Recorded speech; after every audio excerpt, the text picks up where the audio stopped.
Assalamualaikum warahmatullahi wabarakatuh. Perkenalkan, nama saya Ujang Faisal Kusnadi. Di sini saya akan menjelaskan mengenai proses understand dan observasi yang telah saya lakukan. Jadi, design thinking adalah pendekatan inovatif untuk memecahkan masalah yang menempatkan pengguna akhir sebagai fokus utama. Ini melibatkan proses kreatif yang terstruktur untuk memahami masalah dengan mendalam, menghasilkan gagasan baru dan mengembangkan solusi yang inovatif dan relevan. Pendekatan ini mendorong kolaborasi lintas disiplin dan pengguna metode seperti observasi, wawancara, dan prototyping. Untuk mendapatkan pemahaman yang lebih baik tentang kebutuhan pengguna, design thinking juga menempatkan penguji dan iterasi berulang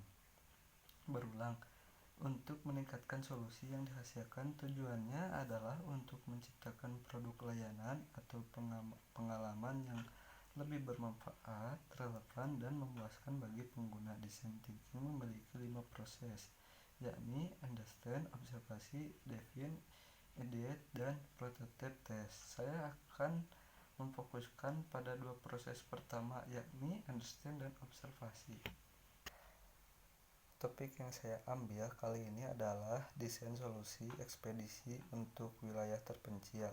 Untuk menggali lebih dalam tentang masalah yang terjadi, saya melakukan interview kepada penduduk lokal, pemerintah daerah setempat, dan kepada perusahaan ekspedisi tempat saya bekerja, dan mengajukan beberapa pertanyaan. Hasil dari interview yang saya lakukan adalah: pertama, ada untuk penduduk lokal, yaitu bagaimana proses pengiriman barang di wilayah ini mempengaruhi kehidupan sehari-hari Anda. Untuk yang kedua, saya pun mengajukan pertanyaan: apa saja tantangan utama yang Anda hadapi dalam menerima barang atau mengirim barang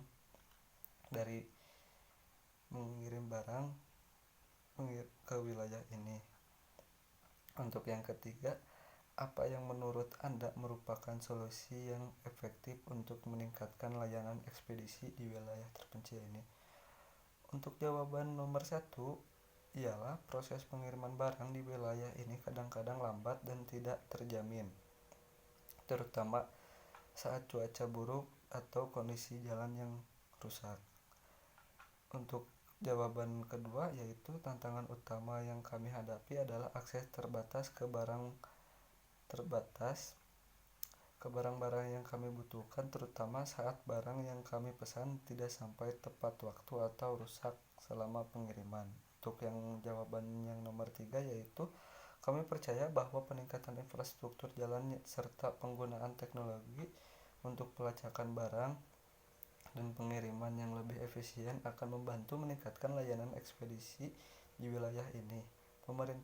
Untuk kedua, yaitu kepada pemerintah daerah. Yang pertama, pertanyaan yang saya tanyakan adalah: apa yang menjadi prioritas pemerintah daerah dan dalam meningkatkan layanan ekspedisi di wilayah terpencil ini? Untuk yang kedua, apa jenis dukungan dan pemerintah daerah bisa berikan untuk membantu meningkatkan efisiensi pengiriman barang di wilayah ini? Dan untuk ketiga, bagaimana regulasi dan kebijakan saat ini mempengaruhi operasi ekspedisi di wilayah terpencil? Untuk jawaban pertama, yaitu prioritas kami adalah memastikan aksesibilitas dan bukan ada kandalan layanan ekspedisi di wilayah terpencil ini, karena hal ini merupakan kunci untuk mendukung pertumbuhan ekonomi lokal. Untuk yang kedua, kami dapat memberikan dukungan dalam bentuk perbaikan infrastruktur jalan, insentif pajak untuk perusahaan logistik, dan pelatihan untuk meningkatkan keterampilan tenaga kerja terkait logistik. Untuk yang ketiga, yaitu regulasi dan kebijakan saat ini mengatur persyaratan operasional dan keselamatan, namun kami menyadari bahwa ada ruang untuk penyelesaian dan peningkatan untuk mendukung pertumbuhan ekonomi dan aksesibilitas. Untuk yang ketiga, kami mempertanyakan kepada perusahaan logistik tersebut, yaitu apa tantangan utama yang dihadapi perusahaan Anda dalam menyediakan layanan ekspedisi di wilayah terpencil? Untuk yang kedua, apa langkah-langkah yang telah Anda ambil untuk mengatasi tantangan tersebut? dalam meningkatkan efisiensi operasional? Dan untuk yang ketiga, apa harapan Anda terhadap dukungan atau kolaborasi dari pemerintah daerah atau pihak lain untuk meningkatkan layanan ekspedisi di wilayah ini? Untuk jawaban nomor satu ialah tantangan utama kami adalah aksesibilitas yang terbatas, kondisi jalan yang buruk, dan kurangnya infrastruktur yang memadai di wilayah terpencil ini. Untuk jawaban kedua yaitu kami telah menginvestasikan dalam armada kendaraan yang tangguh, teknologi pelacakan dan pemantauan yang canggih, serta pelatihan untuk staf kami agar dapat mengatasi tantangan operasional. Untuk jawaban yang ketiga ialah kami berharap untuk mendapatkan dukungan dari pemerintah daerah dalam bentuk perbaikan infrastruktur serta kolaborasi dengan pihak lain seperti LSM atau komunitas lokal untuk meningkatkan efektivitas layanan ekspedisi di wilayah ini. Yang kemudian dapat disimpulkan dari hasil interview menunjukkan bahwa penduduk lokal mengalami tantangan dalam aksesibilitas dan keadaan layanan ekspedisi di wilayah terpencil.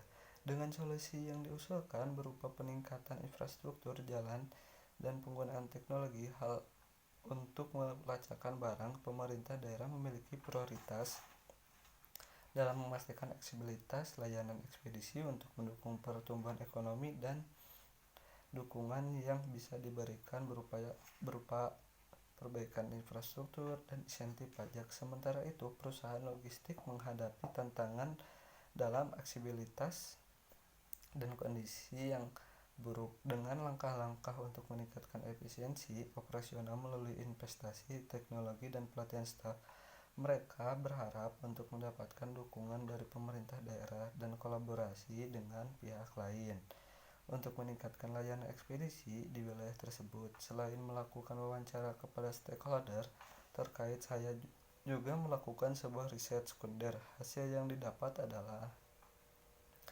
untuk yang pertama ialah tantangan logistik di wilayah terpencil. Menurut laporan dari Organisasi Perdagangan Dunia World Trade Organization, wilayah terpencil seringkali menghadapi tantangan dalam hal aksesibilitas infrastruktur transportasi yang terbatas, termasuk jalan yang buruk dan akses terbatas ke pelabuhan dan bandara. Hal ini menyebabkan kesulitan dalam pengiriman barang dan meningkatkan biaya logistik. Untuk yang kedua ada pengguna teknologi untuk solusi logistik. Menurut studi oleh McKinsey dan Company, teknologi seperti Internet of the Things atau IoT, kecerdasan buatan ataupun AI, dan analitik data telah digunakan untuk mengatasi tantangan logistik di wilayah terpencil. Pengguna sensor untuk pemantauan suhu dan kelembaban barang serta algoritma prediktif untuk perencanaan rute telah membantu meningkatkan efisiensi pengiriman. Untuk yang ketiga, regulasi dan kebijakan. Menurut peneliti oleh Bank Dunia, regulasi dan kebijakan pemerintah daerah dapat mempengaruhi efektivitas solusi logistik di wilayah terpencil. Kebijakan yang mendukung investasi dan infrastruktur transportasi, insentif pajak untuk perusahaan logistik, dan pengembangan pasar terbuka untuk meningkatkan aksesibilitas dan efisiensi pengiriman barang. Untuk yang keempat ada pengalaman pengguna. Menurut survei oleh Deloitte, pengguna dari wilayah terpencil menginginkan layanan ekspedisi yang dapat diandalkan, responsif, dan terjangkau. Mereka juga menyoroti pentingnya pelacakan barang seperti real time dan kemudahan dalam proses pengiriman. Yang kelima ada insentif inovatif. Berbagai insentif dan inovatif telah diluncurkan untuk mengatasi tantangan logistik di wilayah terpencil. Contohnya proyek pengembangan infrastruktur transportasi perdesaan oleh Dana Moneter Internasional atau IMF, dan program pelatihan untuk petugas logistik lokal oleh organisasi non-profit seperti Mercy Corps. Dari hasil wawancara dan riset sekunder terindikasi bahwa aksesibilitas keadaan dan peningkatan infrastruktur merupakan kunci untuk meningkatkan layanan ekspedisi di wilayah terpencil. Selanjutnya masuk ke fase observasi. Pada fase ini saya menggunakan 9 dimensi observasi sebagai acuan pengamat. Hasil dari pengamatan yang didapat adalah Yang pertama ada space ataupun ruang. Ruang ekspedisi area penyimpanan barang di kantor ekspedisi terlihat terbatas dengan barang-barang yang tersusun rapi tetapi terkadang sulit diakses. Ruang transportasi. Truk pengirim terlihat seringkali harus melalui jalan-jalan sempit dan berliku di wilayah terpencil, menyebabkan kesulitan manuver dan risiko kerusakan barang. Untuk yang kedua ada aktor ataupun pelaku. Karyawan ekspedisi terlihat sibuk memproses pesanan, mengatur pengiriman, dan berinteraksi dengan pelanggan. Adapun untuk pengemudi truk terlihat berpengalaman dalam menavigasi jalan-jalan terjadi dan sulit di wilayah terpencil, tetapi terkadang menghadapi kesulitan akibat kurangnya informasi tentang rute alternatif. Yang ketiga ada aktivitas ataupun activity penerimaan barang. Aktivitas penerimaan barang terlihat cukup efisien dengan proses penerimaan, pencatatan, dan penempatan barang yang cepat dan terorganisir. Pengiriman barang. Proses pengiriman terlihat cukup kompleks dengan koordinasi antar karyawan ekspedisi, pengemudi truk, dan pelanggan, terutama dalam mengatasi tantangan logistik di wilayah terpencil.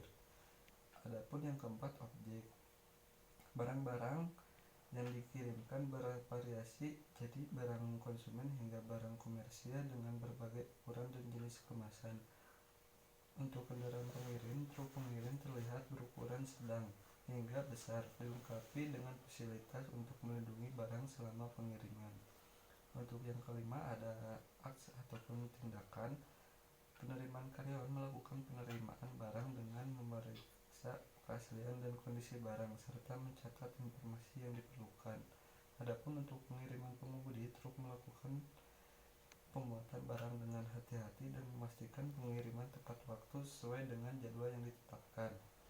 Untuk yang keenam ada event ataupun peristiwa pemeliharaan kendaraan. Terjadi peristiwa rutin pemeliharaan kendaraan di kantor ekspedisi seperti perbaikan rutin dan pengisian bahan bakar. Penundaan pengiriman. Kadang-kadang terjadi peristiwa penundaan pengiriman akibat cuaca buruk ataupun masalah jalan di wilayah terpencil. Yang ketujuh ada time ataupun waktu. Waktu proses penerimaan barang terlihat relatif cepat dengan waktu rata-rata sekitar 10-15 menit per transaksi. Adapun waktu pengiriman bervariasi tergantung pada jarak dan kondisi jalan, dengan waktu pengiriman rata-rata antara 1 ataupun 3 hari untuk wilayah terpencil. Untuk yang kedelapan ada goal ataupun tujuan. Efisiensi. Tujuan utama dari semua aktivitas adalah untuk meningkatkan efisien operasional dan pengiriman barang. Kepuasan pelanggan. Tujuan lainnya adalah untuk memastikan kepuasan pelanggan dengan menyediakan layanan yang responsif dan berkualitas. Yang kesembilan ada feeling ataupun perasaan, yaitu stres. Beberapa karyawan terlihat merasa tertekan karena menghadapi tantangan logistik yang kompleks atau situasi darurat. Adapun juga kelegaan. Pelanggan terlihat merasa lega ketika barang yang mereka pesan tiba tepat waktu dan dalam keadaan kondisi baik. Untuk kesimpulan, kebutuhan berpengaruh pada layanan yang berada di wilayah terpencil. Penduduk lokal menginginkan layanan ekspedisi yang lebih handal dan mudah, memberikan dukungan dalam meningkatkan infrastruktur dan layanan solusi yang tepat untuk perlu ditemukan untuk mengatasi layanan tersebut dan meningkatkan pengalaman pengguna serta efisiensi operasional dalam penyediaan layanan ekspedisi di wilayah terpencil.